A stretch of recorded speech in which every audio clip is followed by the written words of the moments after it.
back to Greenstone Ivy. It's Saturday morning. Don't normally work a Saturday morning. I'm normally doing something with the kids, thinking about going to do some food shopping, maybe watching a little bit of sport. But I've got no choice. We've got a house hours due to go out tomorrow morning, and I'm only halfway through it. It's been so busy all week that we've had to come in. I'm even here in my trainers, which is strange. So I've been carving a reclaimed Welsh sign. So I've already got the piece of slate. I've already cut the piece of slate. I've polished the piece of slate. I'm even halfway through carving the slate. I've not got it all neatened up. I've just been roughing it out. But like you've seen in previous videos, I've been and fetched a piece of big old slate water tank out of my stone yard, and then I've cut it down to the right size. Then I've split it with my hammer and bolster. So I've split it so it's what, like 15mm. And then I've polished it all down, and I've polished it on the polishing machine down to 150 grit, and then I've worked my way up from a 200, 300, 600 until I'm at a 1200 grit. So it's all nice and smooth, all nice and lovely. Then I've put my stencil on, so I've marked it all out on the stencil.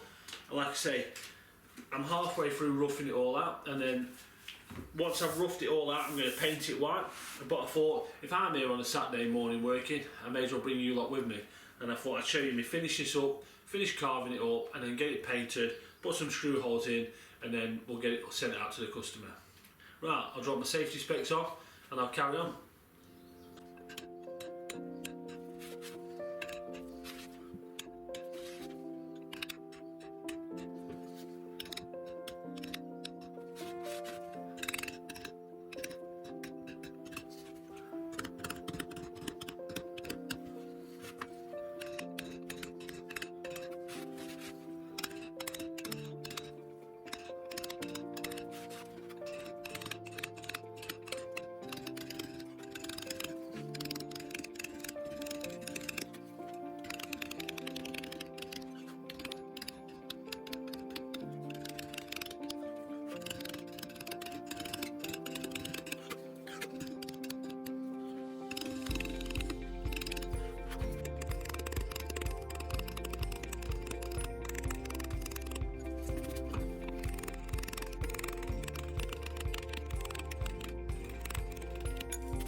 that's another job all finished up. Me and half an hour ready to go home. It's been a long day. We appreciate your time watching, and we'll see you next time. Coming off.